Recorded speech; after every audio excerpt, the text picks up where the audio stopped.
Berangkatlah dari Bandung jam 12 malam dengan sebuah kendaraan Kijang. Yang pegang sendiri sebelah kanan saya adalah Dr. Cornelis. Selama hidup saya memegang agama Nasrani, saya belum pernah mendengarkan adzan subuh. Adzan duhur, asar, maghrib, dan isya saya tahu.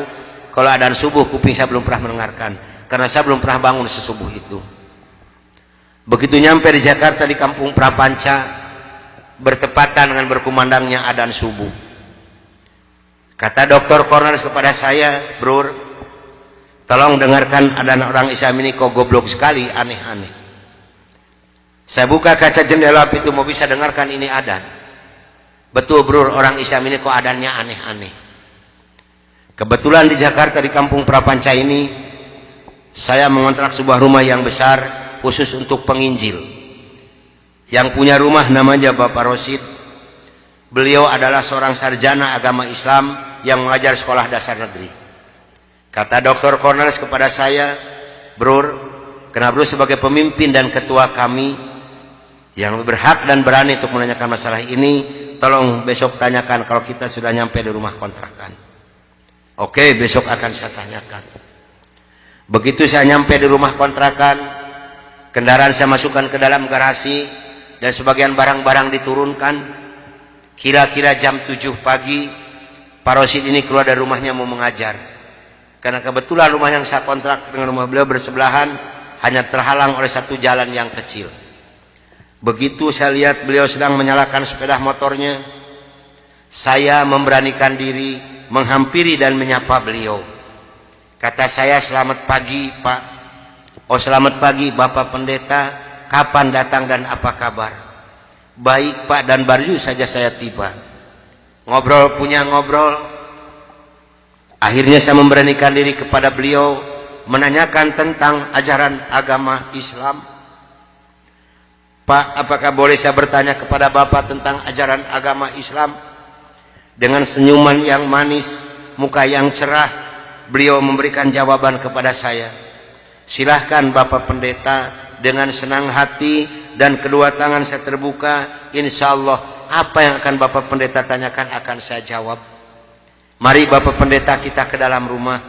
Jangan ngobrol di luar, lebih luasa kita ngobrol di dalam rumah. Saya dibawa masuk ke dalam rumah beliau, sehingga beliau ini berani mengorbankan tugas negaranya, tidak jadi mengajar karena ngobrol dengan saya sampai jam 3 sore. Yang pertama sekali saya tanyakan kepada beliau adalah tentang azan. "Pak, kenapa orang Islam ini kok adzannya aneh-aneh?" "Aneh-aneh bagaimana Bapak Pendeta?" Tadi begitu saya masuk sini, terdengarlah suara adzan yang asing di kuping saya. Ada kata-kata aso. Aso apalah saya tidak tahu Pak. "Oh betul Bapak Pendeta, itu adzan subuh pakai as-sholatu khairum minan naum."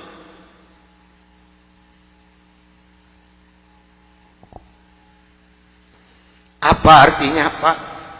Beliau memberikan jawaban kepada saya, lebih baik sholat daripada. Bukan semakin tertarik kepada Islam, tidak, tapi saya semakin membenci. Kenapa? Karena iri di dalam hati saya. Kenapa orang Islam ini berani meninggalkan tidurnya untuk melaksanakan ibadat kepada Tuhannya dengan kata-kata yang ada di adzan ini? Maka timbullah kata-kata yang keluar dari mulut saya yang sangat dan sangat menyakitkan Bapak Rosi dan umat Islam yang lainnya. Kata saya, kalau begini orang Islam ini lebih goblok lagi. Kapan molornya kalau sholat melulu? Dulu sebelum saya mengenal kepada Islam, banyak sekali yang beliau terangkan kepada saya tentang ajaran agama Islam. Dan akhirnya beliau memberikan satu Al-Quran dengan terjemah produksi Departemen Agama. Kata beliau kepada saya, "Ini untuk Bapak Pendeta kalau memerlukan, tapi kalau tidak tolong kembalikan kepada saya." Saya terima ini Al-Quranul Karim. Kira-kira jam 3 lebih saya keluar dari rumah beliau masuk rumah kontrakan saya. Begitu saya nyampe di rumah kontrakan, saya langsung ditegur oleh rekan-rekan saya, termasuk oleh Dr. Cornelis dan Dr. Johan. "Dari mana Bro, kok dari pagi sampai sore begini baru pulang? Sedangkan jam 4 sore ini Brur harus memimpin kami untuk membawa umat Islam yang ada di kampung Prapanca ini. Maka saya katakan kepada rekan saya bahwa saya sudah menanyakan tentang azan dan saya diberikan satu Al-Quran ini. Ini ditertawakan semua oleh rekan saya. Seharusnya sore itu saya memimpin penginjilan, entah kenapa saya ini malas sama sekali untuk melaksanakan tugas. Mungkin ini sudah jalan dari Allah Subhanahu wa taala. Maka saya punya tugas, saya serahkan kepada Dr. Cornelius dan Dr. Johan. Brur, tolong pimpin misi kita ini, tolong pimpin penginjilan kita ini, bawa umat Islam sebanyak-banyak yang ada di kampung Prapanca ini, dan ini dananya 16 juta, tolong bagikan kepada mereka. Pakaian, beras, indomie, susu, gula pasir, dan kebutuhan hidup sehari-hari yang sudah tersedia di dalam kendaraan. Silahkan Bro, bagikan, harus tepat pada sasaran. Berangkatlah rekan 14 ini menjajakan agama door to door dengan bermodalkan uang 16 juta, pakaian dan kebutuhan hidup sehari-hari. Saya hanya di rumah sendiri sambil melihat-lihat luarnya Al-Quran karena saya belum hafal huruf Arab, yang saya baca hanya terjemahnya saja. Begitu saya akan membuka Al-Quran, terlebih dahulu saya berdoa dulu pada Tuhan saya yang saya yakini dulu. Bapa di dalam surga, dalam nama Tuhan Yesus Kristus, saya datang di bawah kaki-Mu Tuhan. Saya mohon petunjuk dan pertolongan daripada-Mu Tuhan. Tolong celikan mata hati saya dan bukakan mulut saya. Tolong celikan mata penglihatan saya dan bukakan alat pendengaran saya. Saya akan membaca kitabnya orang-orang kafir. Tapi semakin saya berdoa pada Tuhan saya,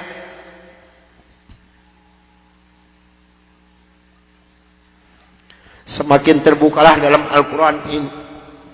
Ini suatu keanehan yang nyata di dalam kehidupan saya. Karena saya bingung membuka Al-Quran ini dari mana pertamanya. Begitu saya membuka Al-Quran langsung surat Ali Imran. Di dalam surat Ali Imran ini timbul kembali keanehan yang kedua di dalam benak saya. Kenapa dalam surat Ali Imran ini kok hanya 2 ayat yang diberi tanda merah, yang lain tidak ada? Yaitu Ali Imran 85 dan 102. Ini kalau ibu dan bapak percaya pada iman saya, selama 3 bulan kurang lebih saya tidak pernah merasakan tidur. Hanya membolak-balik membaca arti daripada 2 ayat ini saja. Disitulah taufik dan hidayah masuk pada diri saya. Bergemetarlah seluruh tubuh saya ini, bergejolaklah di dalam dada saya ini. Bahkan dalam hati kecil saya mengatakan, hanya Islamlah yang benar, hanya Islam yang dapat menyelamatkan umat manusia. Maka saya harus berani mengatakan kepada rekan saya, apapun yang akan terjadi, saya siap untuk menerima risikonya. Atas bimbingan dan pelajaran dari Bapak Rosid, atas petunjuk dan petuah dari Bapak Rosid, saya memberanikan diri menghampiri rekan 14 yang sedang mengadakan kebaktian doa. Saya katakan kepada rekan saya bahwa mulai hari ini, jam ini, menit ini, saya akan mengundurkan diri dari penginjilan. Saya akan menyerahkan sebagai ketua misionaris pada Anda semua, karena saya hari ini akan mencari agama yang baru, itu agama Islam. Karena hanya Islam yang benar, hanya Islam yang dapat menyelamatkan umat manusia. Agama yang kita pegang sama-sama tidak bisa menyelamatkan kita semua. Namun apa daya yang saya terima dari mereka, maaf, saya bukan mau dikasihan oleh ibu dan bapak, tidak. Yang mengasihani saya adalah Allah Subhanahu wa taala. Saya bukan seorang tentara, saya bukan seorang polisi, tapi merasakan panasnya peluru di kaki kiri saya dan di dada sebelah kanan saya ini. Besi yang lebarnya 6 cm yang dibakar merah membara, yang dipukulkan ke pipi saya tahan dengan tangan kiri saya. Demi Allah, besi panas nempellah di tangan kiri saya. Lalu saya ditengkurapkan, kepala saya diinjak oleh 3 orang. Tangan saya, kaki saya kiri kanan dipegang dan diikat oleh mereka. Lalu punggung saya dipukuli oleh Dr. Johan pakai kursi rotan. 13 tulang punggungnya patah untuk mengenal Islam. Kalau menurut logika manusia, saya ini harus sudah meninggal dunia. Tapi Allah Maha di atas Maha, Allah memberi rencana lain untuk saya. Atas izin dan karunia Allah yang diberikan kepada saya bisa lolos dari pembunuhan rekan-rekan saya.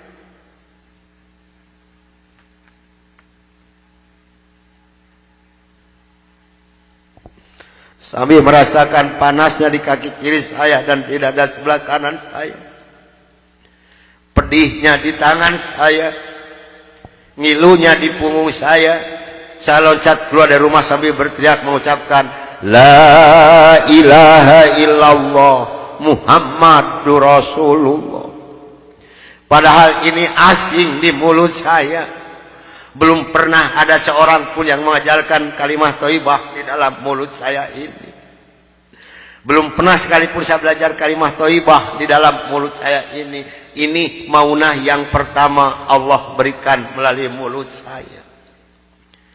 Dan alhamdulillah saya mendapatkan pertolongan dari seorang cim-cim yang beragama Buddha.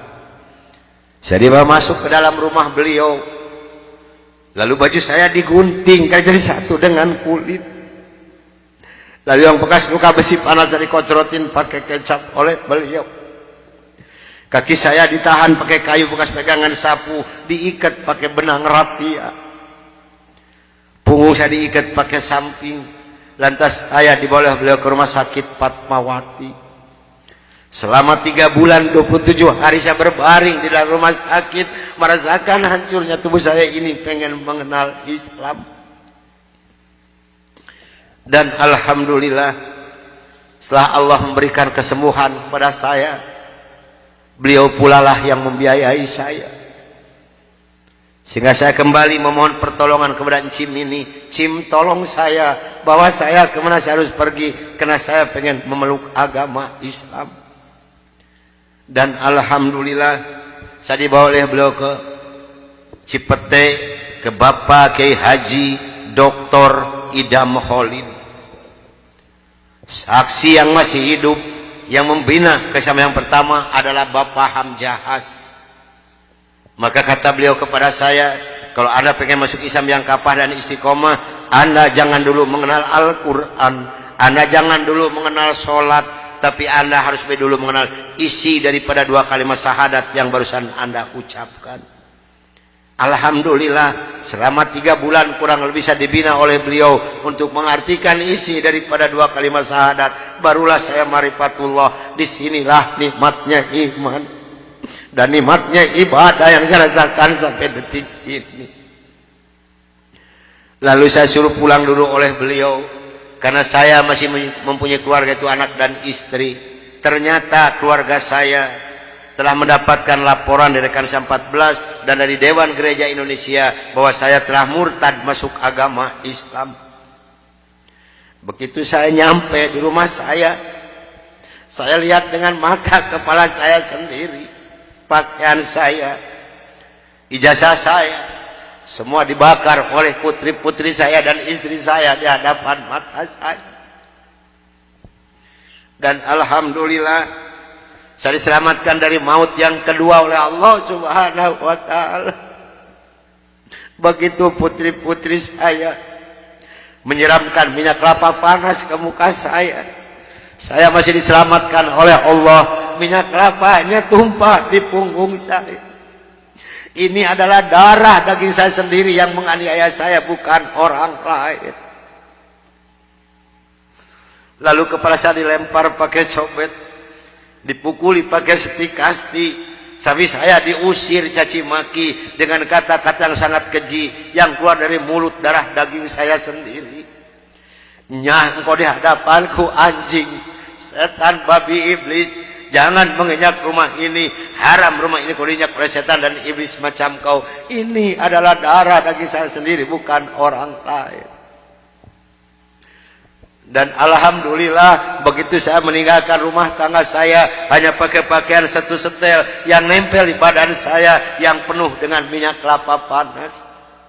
Harta kekayaan berlimpah luah demi Allah tidak saya bawa serupiah pun, karena saya pengen masuk Islam yang kafah dan istiqomah. Saya harus samina wa atona. Jangankan harta kekayaan yang berlimpah luah, putri-putri saya pun yang 3 saya putuskan. Mulai detik ini Anda bukan darah daging saya bukan bapak Anda, dan Anda bukan putri-putri saya. Titik sampai di sini. Jangan ada lagi pertalian darah antara Anda dengan saya. Kenapa saya putuskan kepada putri-putri saya yang 3? Karena saya takut besok atau lusa saya meninggal dunia, bagaimana tanggung jawab saya di hadapan Allah Subhanahu wa taala.